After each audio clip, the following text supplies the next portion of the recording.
இந்த நிகழ்வில் மரியாதைக்குரிய விடுதலை சிறுத்தை கட்சியுடைய தலைவர் திருமா அவர்களும் இந்த நிகழ்ச்சியிலே கலந்து கொண்டிருக்கிறார். கூட்டணி கட்சியை சார்ந்த தலைவர்களும் கலந்து கொண்டு விதிமுறைக்கு உட்பட்டு நாங்கள் மனுவை தாக்கல் செய்து கொண்டோம். ஆட்சியுடைய சாதனை சொல்லி வாக்கு கேட்கின்ற எங்களுக்கு கெத்து இருக்கிறது, அந்த அளவுக்கு இது இருக்கிறது. நாங்களாம் இதுதான் இப்போ இந்த உதாரணத்துக்கு இந்த அலுவலகத்தை இப்போ இந்த தேர்தலுக்கு இந்த மனுவை இங்கே இந்த இடத்துல கொடுத்துருவோம். அடுத்த முறை தேர்தல் நடக்கும்போது ஊரின் மையப்பகுதியில் புதிய தாலுகா அலுவலகத்தில் மனு கொடுக்கின்ற சூழ்நிலை நம்முடைய முதல்வர் ஆட்சியில் உருவாக்கப்பட்டது. இங்கே தாலுகா அலுவலகம், புதிய தாலுகா அலுவலகம் ஊராட்சி ஒன்றிய அலுவலகத்துக்கு பக்க அருகிலேயே கட்டப்பட்டு மக்கள் பயன்பாட்டுக்கு நேரடியாக பயன்பாடுகின்ற அந்த இடத்துல புதிய தாலுகா அலுவலகம் கட்டுவதற்கு அனுமதி வழங்கப்பட்டு கட்டுமான பணிகள் நடந்து கொண்டிருக்கிறது. இது ஒரு பானை சொத்துக்கு ஒரு சோறு பதம்.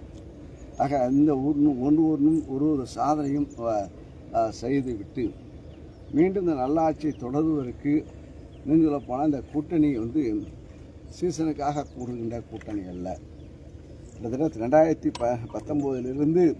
2019 இந்த கூட்டணி தொடர்ந்து எல்லா கட்சியுடைய தலைவரும் எதிர்கட்சியாக இருக்கும்போது கூட்டணி செல்வார்கள், ஆளுங்கட்சியாக இருக்கும்போது இந்த அளவுக்கு இருக்க மாட்டார்கள்.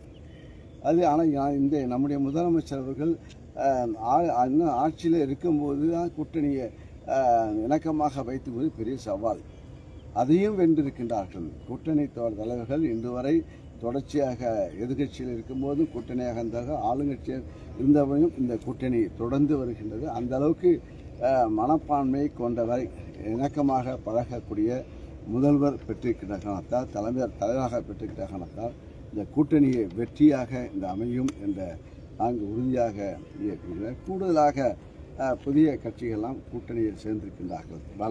பலம் திமுக சாதனை எங்களுக்கு பலம், கூட்டணி எங்களுக்கு பலம். ஆக மீண்டும் சாதனை செய்வதற்கு செய்வார் என்ற நம்பிக்கை வாக்குறுதி அளித்திருக்கின்றார்.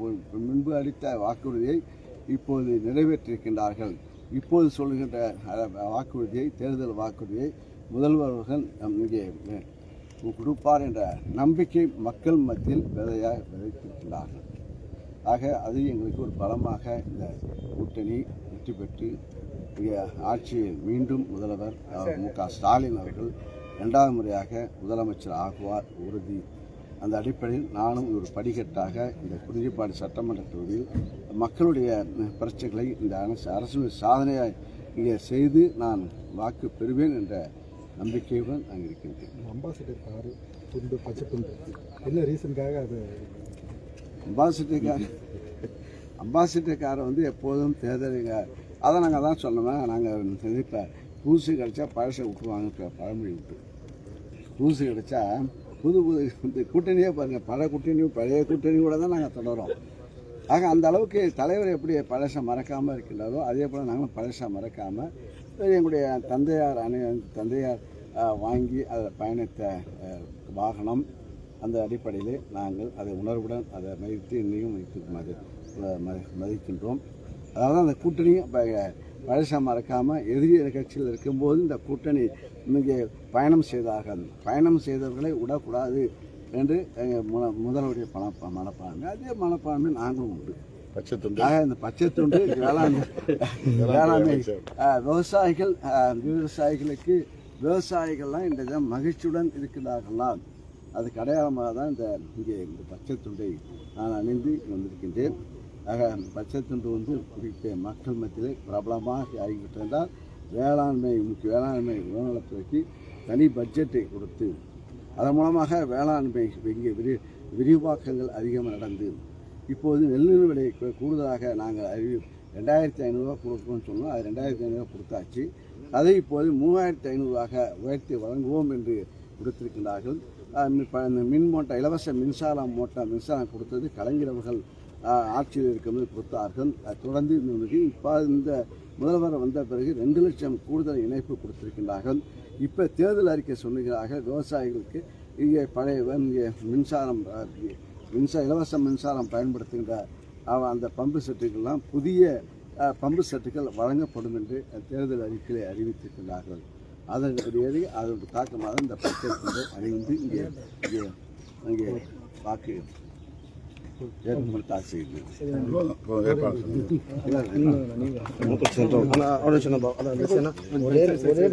நீங்க காட்டுமன்னா கோயிலில் போட்டியிடக்கூடாது எவ்வளவோ விளக்கம் ஒரே சென்டர் விடணுண்ணா மாண்புமிகு அமைச்சர் அண்ணன் MRK அவர்களோடு இணைந்து இன்றைக்கு குறிஞ்சிப்பாடி சட்டமன்ற தொகுதிக்கான வேட்பாளராக அவருடைய வேட்புமனு தாக்கல் நிகழ்வில் நான் பங்கேற்றதில் பெரிதும் மகிழ்ச்சி அடைகிறேன். அவர் மீண்டும் மகத்தான வெற்றியை பெற்று அமைச்சராக பொறுப்பேற்பார். அந்த மகிழ்ச்சியோடு அவரோடு நான் இப்போது இந்த களத்தில் நிற்கிறேன். திராவிட முன்னேற்றக் கழக தலைவர் அண்ணன் தளபதி ஸ்டாலின் அவர்கள் தமிழ்நாடு வெல்லும் என்கிற முழக்கத்தோடு இந்த தேர்தல் களத்தை சந்திக்கிறார். அவர் வெளியிட்டிருக்கிற தேர்தல் அறிக்கை இன்றைக்கு எங்கள் கூட்டணியின் வெற்றிக்கு மிகப்பெரிய ஒரு பலமாக இருக்கிறது. கூட்டணி பலம் எந்த அளவுக்கு எங்களுக்கு முதன்மையானதாக இருக்கிறதோ அந்த அளவுக்கு திமுகவினுடைய தேர்தல் அறிக்கையும் எங்களுக்கு வெற்றியை ஈட்டி தருகிற வலுவுடையதாக இருக்கிறது. இந்தியாவிலேயே பிற மாநிலங்களை விட தமிழ்நாடு பல துறைகளில் இன்றைக்கு முன்னோடி மாநிலமாக இருக்கிறது. பள்ளிக்கல்வி, உயர்கல்வி, மருத்துவம், சுகாதாரம் போன்றவற்றில் ஒரு முன்னோடி மாநிலமாக திகழ்கிறது.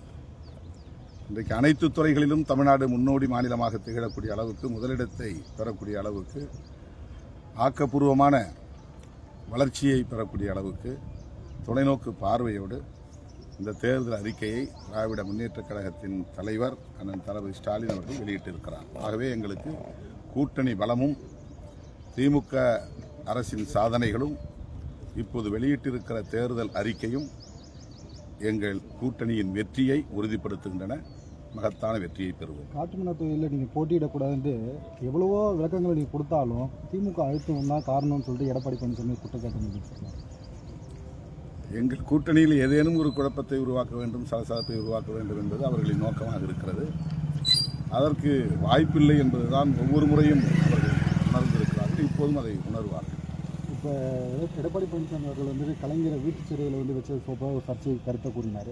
அதே போல் உதயநிதி ஸ்டாலினும் நேற்று தினம் பேசும்போது பால் டாயில் குடிச்சவரெல்லாம் பஞ்சு டைலாக் பேசுகிறாரு அப்படின்ற மாதிரி ஒரு சர்ச்சைக்குரிய கருத்தை பேசியிருக்காரு. இது ஒரு பர்சனல் மோட்டிவாக இருக்கிற மாதிரி பேசல. இப்போதைக்கு இதில் கருத்து சொல்ல எதுவும் இல்லை. நாங்கள் தேர்தல் வேட்புமனு தாக்கல் செய்திருக்கிறோம். நல்லபடியாக